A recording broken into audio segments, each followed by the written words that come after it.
In the 1990s, Kelly Brook was photographed during the early years of a career that would establish her as one of Britain's most recognizable models and television personalities. In 1985, Madonna was captured at the height of her cultural dominance, a performer who had already redefined what pop stardom looked like and was still only getting started.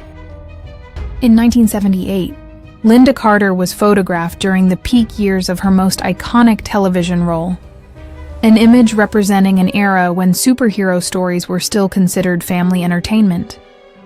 In 1983, Joan Collins was photographed during a period when her career had reached a remarkable second peak through a hugely popular American television series.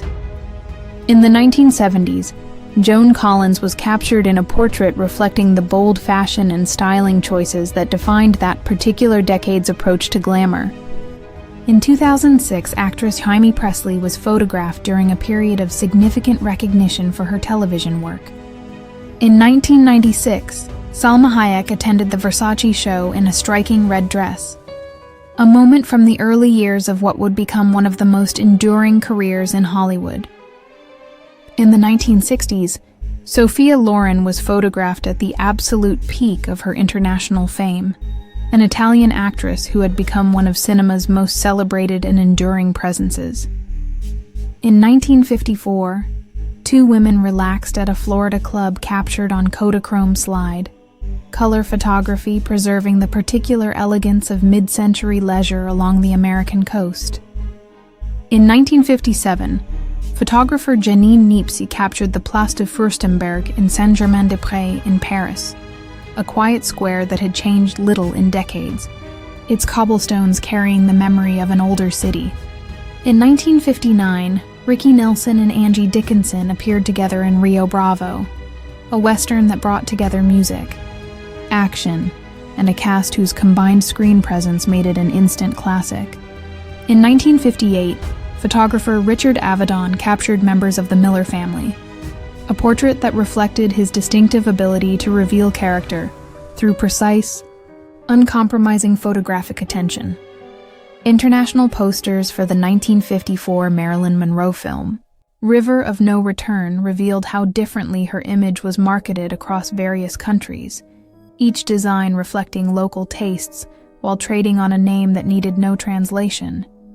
In 1951, Kodachrome photographs, taken by Herbert Dorfman, promoted the British film Pandora and the Flying Dutchman, images of Ava Gardner that captured the particular otherworldly quality she brought to the role. In 1955, a young Brigitte Fossey was photographed alongside Brigitte Bardot, two French women whose careers would each, in very different ways, leave permanent marks on European cinema. In 1952, photographer Ernst Haas captured couples sitting on a Central Park bench beside the lake, an image of ordinary New York leisure that became one of his most recognized color photographs. In 1953, Sophia Loren rested between takes on her historical adventure film, Attila, early career work that showcased her physical presence years before the roles that would bring her international recognition. In May 1953, teenagers gathered outside a Chicago apartment building they had nicknamed Misery Manor, an ordinary street scene from a working-class neighborhood carrying the particular energy of mid-century adolescent life. Around the mid-1950s, a woman was photographed at a lake on Kodachrome film, a light burn marking one edge of the frame. An imperfect photograph somehow more human for its small technical flaw. In 1973, the intersection of 55th Street and 7th Avenue in Midtown, Manhattan looked south across a city in transition, New York, navigating the fiscal and social pressures that would define that entire decade. In 1979, Carrie Fisher slept on location in Oslo during the filming of The Empire Strikes Back, a candid moment of exhaustion from a production that was pushing its cast and crew to their limits. Christmas in the 1990s carried a particular texture of anticipation and warmth, a decade when holiday traditions still felt rooted in physical gatherings rather than the digital celebrations that would follow. In 1986, a young girl sat in a graffiti-covered New York City subway car, photographed by Camilo Vergara. An image that captured both the city's visible decay and the resilient daily lives of ordinary New Yorkers. In February 2009, Michelle Obama's first official White House photograph set a new tone for how a First Lady could present herself, her choice of sleeveless clothing generating more public conversation than almost anyone had anticipated. In 1999, actress Heather Graham appeared in a major comedy sequel, a film that became one of the most commercially successful comedies of its era. A familiar image resurfaces from popular culture, inviting viewers to pause and reconnect with something that once felt very current and now carries the particular warmth of nostalgia. In the early 1920s, women brought musical instruments to the beach, a moment of outdoor leisure and informal musicianship that captured the freewheeling spirit beginning to define that decade. In 1922, the aftermath of an automobile accident was photographed. Early documentation of road incidents during a period when cars were still new enough that crashes remained shocking public events.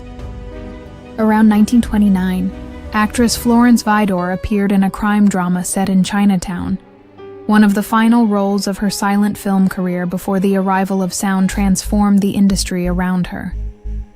In 1927, actor Douglas Fairbanks, Sr. was photographed in a lighthearted moment involving lemon pie, a candid glimpse of Hollywood's biggest action star in a moment of uncomplicated personal enjoyment.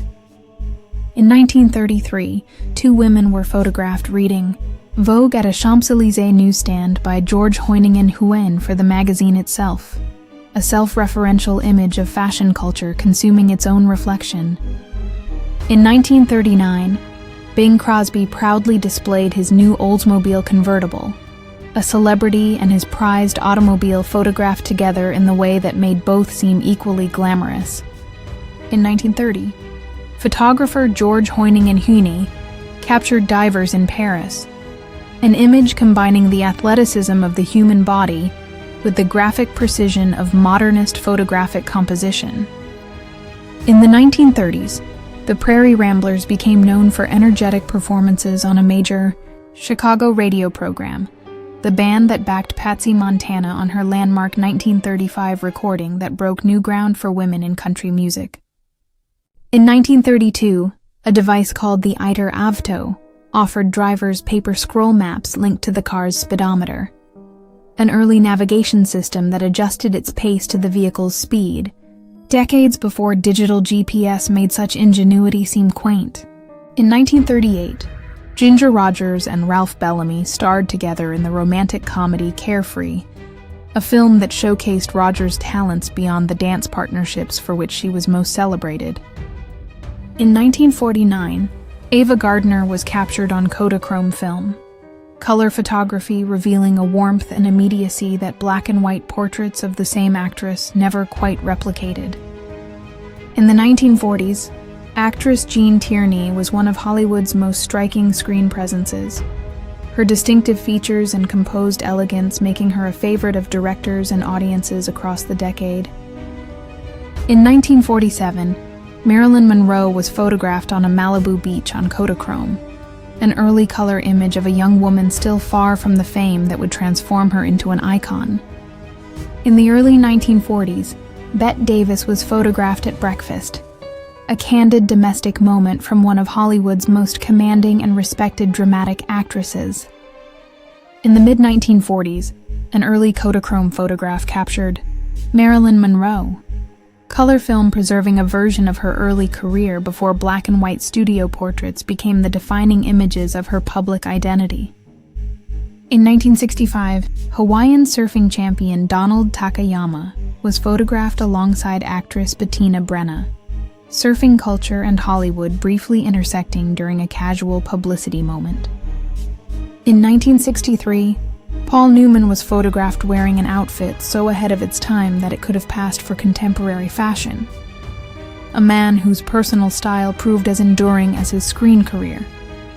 On May 17, 1976, Farrah Fawcett played in a celebrity tennis benefit event at the Playboy Mansion, a casual sporting afternoon from the year before her career-defining poster would make her the most recognized face in America.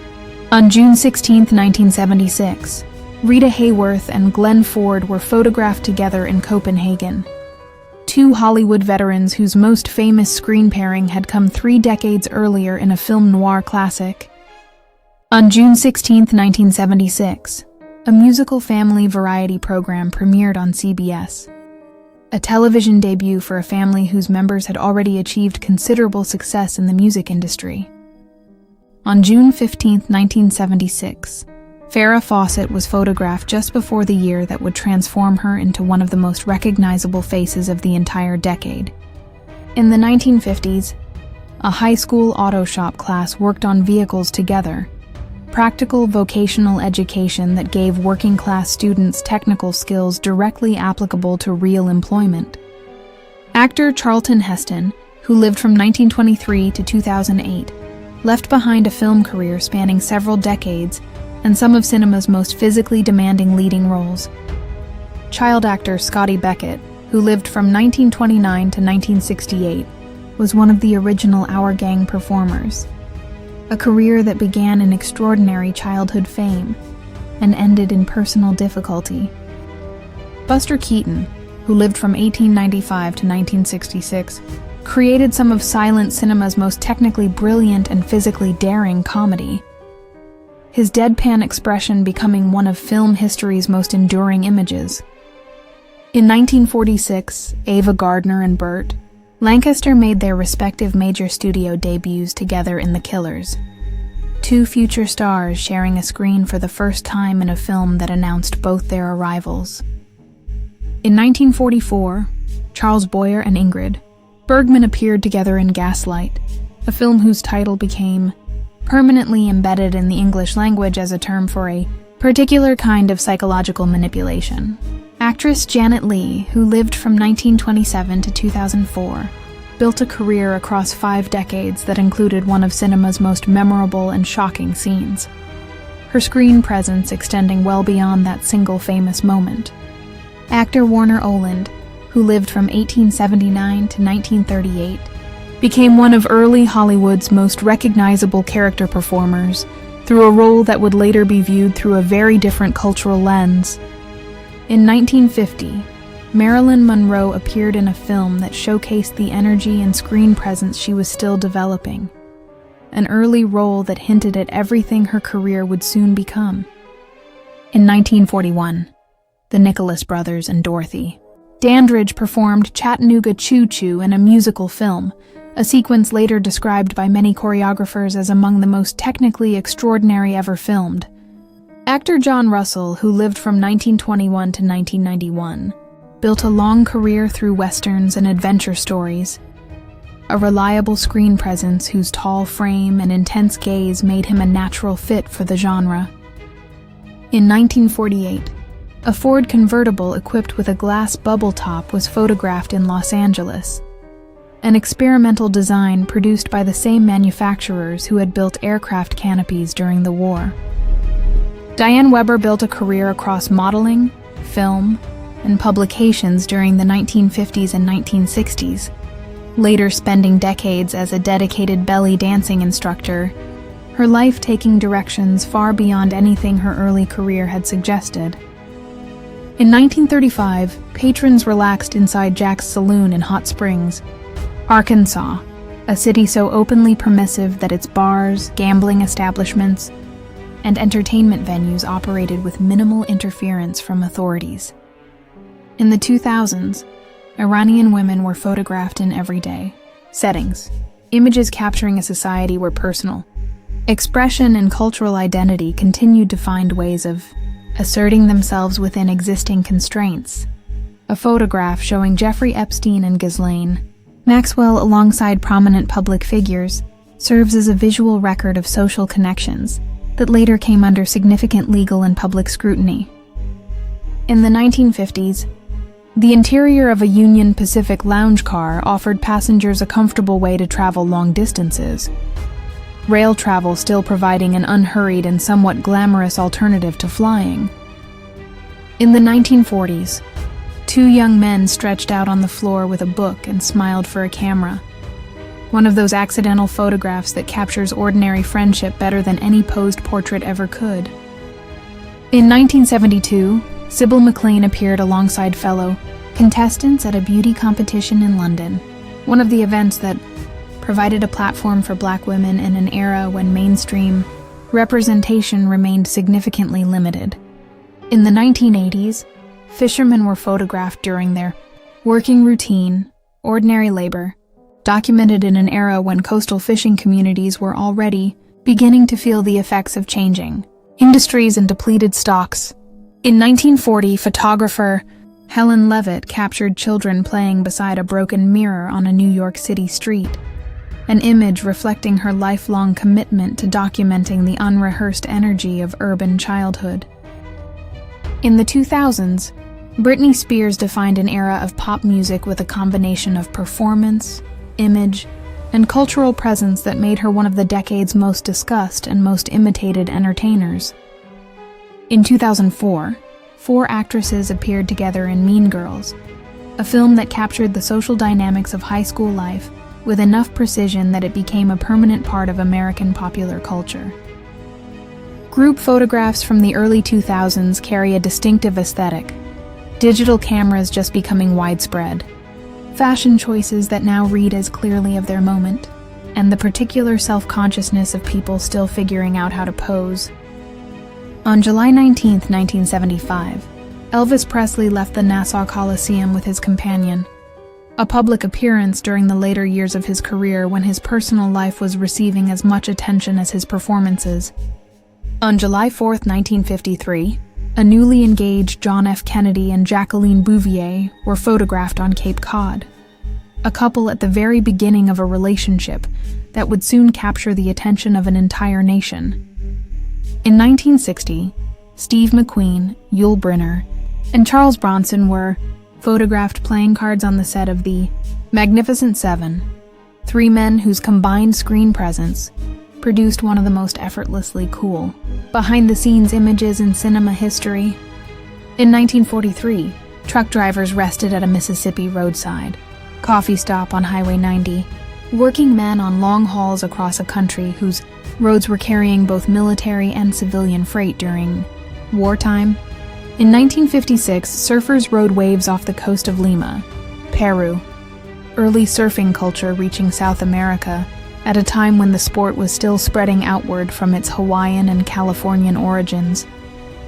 In 1954, photographer Bernice Colco captured a mother and child beside 3 candles in the Yucatan, a quietly luminous image of everyday domestic life in rural Mexico. In 1959, photographer William Klein documented the streets of Rome, a city that year hosting a generation of filmmakers, artists and travelers drawn to its particular combination of ancient grandeur and modern energy. In the 1930s, a cat sat atop a radio set in a Sydney home, a domestic scene combining a new piece of household technology with the oldest possible companion, both equally indifferent to the significance of the moment. In 1956, photographer Robert Frank captured a man leaning against a car on Hollywood Boulevard, one image from a body of work that would soon redefine what American documentary photography was allowed to show. In 1947, photographer Morris Engel captured strangers inside a Coney Island photo booth, people stepping behind a curtain for one private moment of self-documentation in a city that never stopped watching everything. In 1954, photographer Kurt Hutton captured a scene of uninhibited social celebration, an image that documented the particular kind of collective release that followed a decade of wartime sacrifice and post-war rebuilding.